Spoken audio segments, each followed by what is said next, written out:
Chapter 14. We overthrew the elven slaver camp, freed ourselves from the pen that caged us, and asserted control like the badasses we all were. Almost all the slavers were dead, like the cherries in a cherry cream pie. Fruits picked off the plant and finally cooked with a gory pitting process in the middle to remove internal organs. They were dead, like the cranberries in cranberry sauce that I want to have sex with. Dead, dead, dead like bread.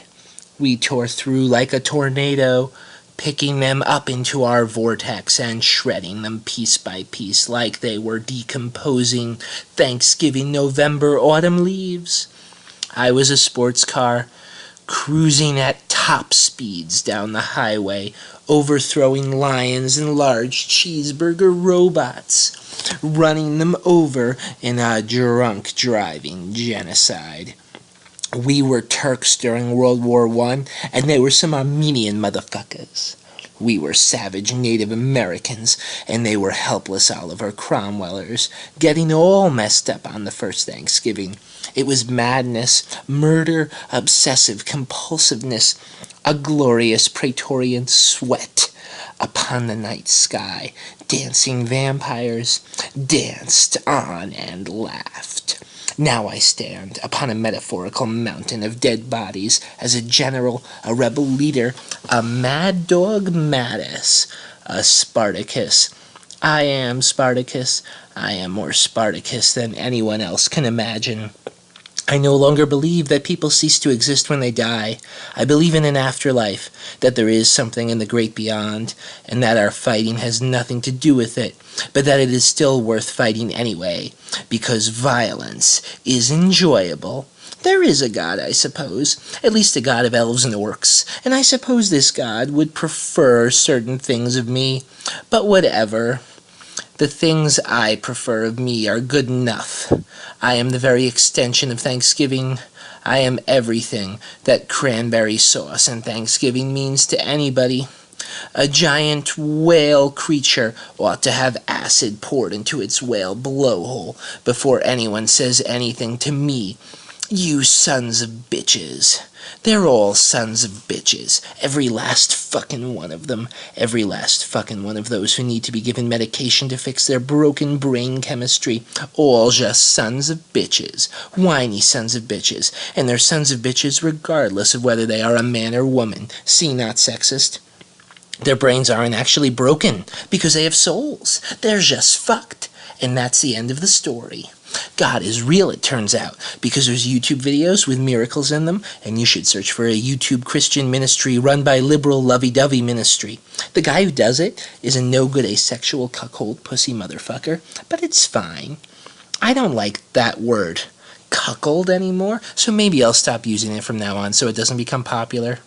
I turn into a giant magical bird and fly through this land, surveying it, trying to figure out the next location where my army and I should pounce, where these poor ragged men, and a few women, but not many, who've been discriminated against on account of their race, where they should go to make victims of their oppressors, to commit atrocities.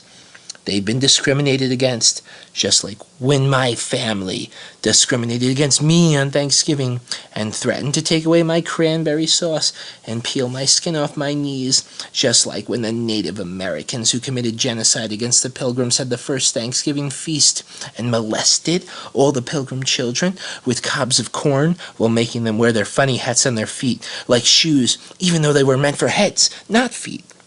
Innocent Oliver Cromwellers suffering, and Oliver Cromwell himself never did anything bad to Catholics or Irish people ever in his life. The glorious, righteous Puritan saint of an English historical figure.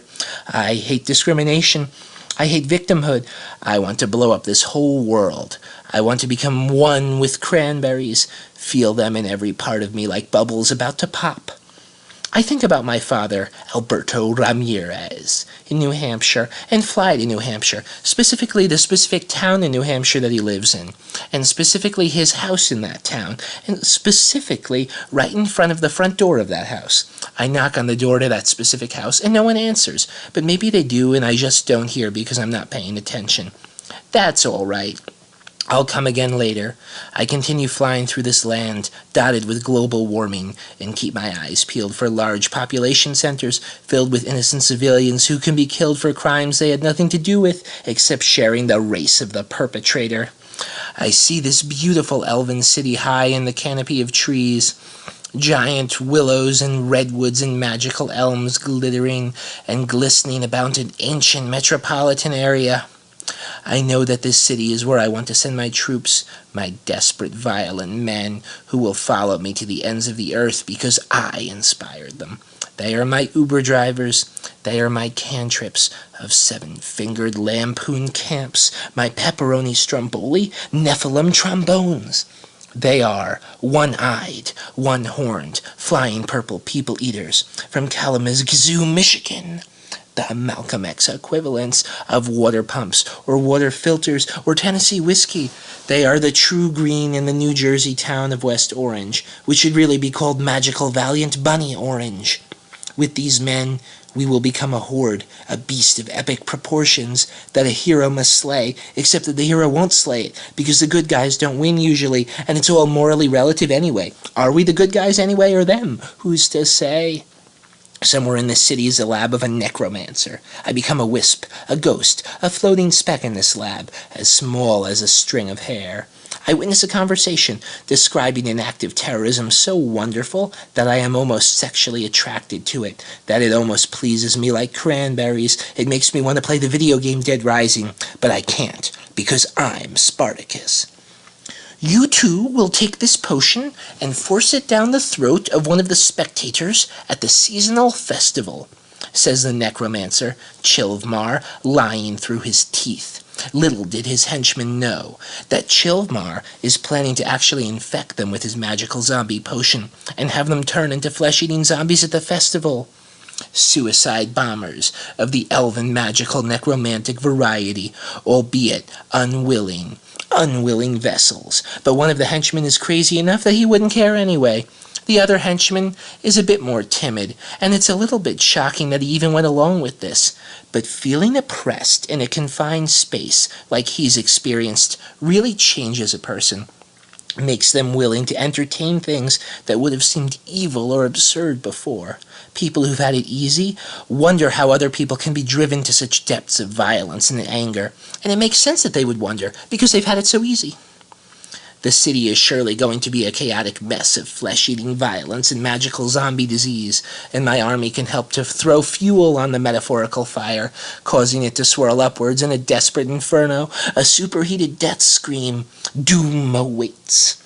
Atheism is wrong, I think now. Definitely, for sure. Absolutely. We are not just biological robots. Humans have a soul and go to an afterlife when they die. But that's not going to make me a good person, because it's a whole lot more complicated than that. For pots and pans, though, for couches and dogs and other silly objects or silly animals, they just cease to exist when they die and experience permanent nothingness.